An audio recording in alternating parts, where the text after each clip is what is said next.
هلا والله، عاملين ايه؟ يا رب دايما تكونوا في زحام من النعم. مين فينا مش بيحب الرز المعمر؟ سواء بتاكلوه في البيت او بره البيت، انا متأكدة ان بالطريقة دي هيكون احلى مليون مرة من اي رز معمر انتوا كلتوه قبل كده.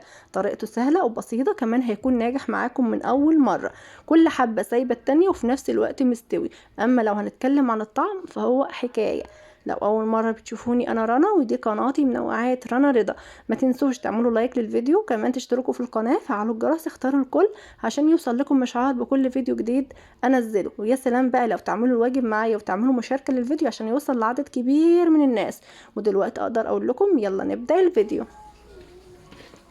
معايا هنا طاجن، مش شرط طاجن يا جماعة، ممكن برامة او اي حاجة انتوا عايزين تعملوا فيها الرز المعمر.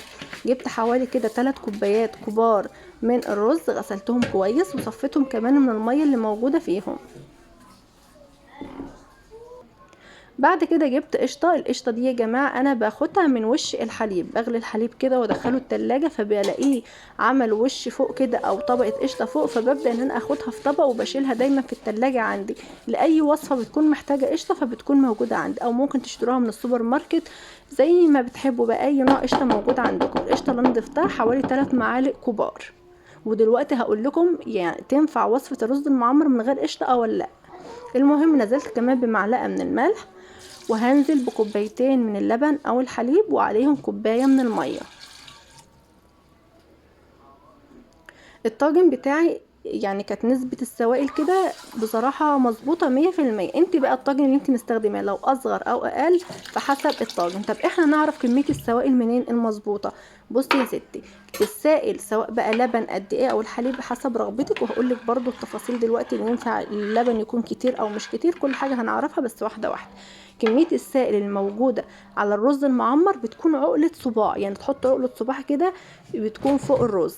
لما السائل يكون معقول او حتى قليل بيكون افضل ما يكون كتير. طب ازاي؟ بصي يا ستي، لو السائل كتير هيكون الرز معجن منك، اما لو السائل شويه صغيرين نقدر ان احنا بعد كده نزود ميه والرز يستوي. تمام. بعد كده المهم دخلته الفرن، انا عملته في الفرن الغاز، تقدري تعملي لو انت ما عندكيش فرن غاز طبعا الفرن الفلاحي يا سلام مية مية، او ما عندكيش فرن فلاحي ينفع جدا في فرن البوتاجاز. وعلى فكرة في ناس بتحب تغلي اللبن او الحليب او السائل عامة، يعني بيغلوه ويفضوه على الرز عشان يغلي اسرع.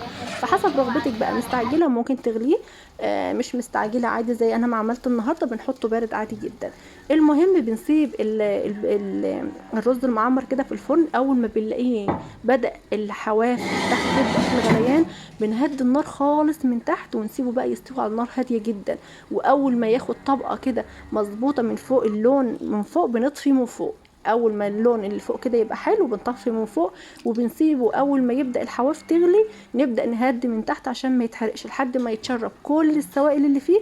نبدأ نحط له بقى اللي هو الإدام بتاعه او المادة الدهنية بتاعته. انا هنا ما كانش عندي سمنة فضفت له زيت، تقدروا بقى يا سلام لو عندك زبدة، عندك سمنة فلاحي، اي حاجه بقى ماده دهنيه، او بتسيبيه بقى في الفرن على نار هاديه جدا شمعه خالص من تحت بس لحد ما يستوي تماما. طيب احنا قلنا القشطه نقدر نستغنى عنها، ايوه يا ستي ينفع، لو ما عندكيش قشطه تقدري تستغني عنها تماما. واللبن برضو حسب الموجود عندك، يعني ممكن كوبايه لبن وكوبايتين ميه، بس طبعا الافضل لما كل ما اللبن يكون اكتر كل ما بيكون اروع واحلى، وكمان بيكون قيمته الغذائيه عاليه. كده الفيديو بتاعي انتهى، اتمنى ان انتوا تكونوا استفدتوا من الفيديو. يا ريت تقولوا لي في الكومنتات ايه رايكم في وصفه النهارده، وكمان بتتابعوني من اي بلد، ونلتقي ان شاء الله في فيديو اخر جديد ينول اعجابكم باذن الله. هسيبكم في رعايه الله وامنه، والسلام عليكم.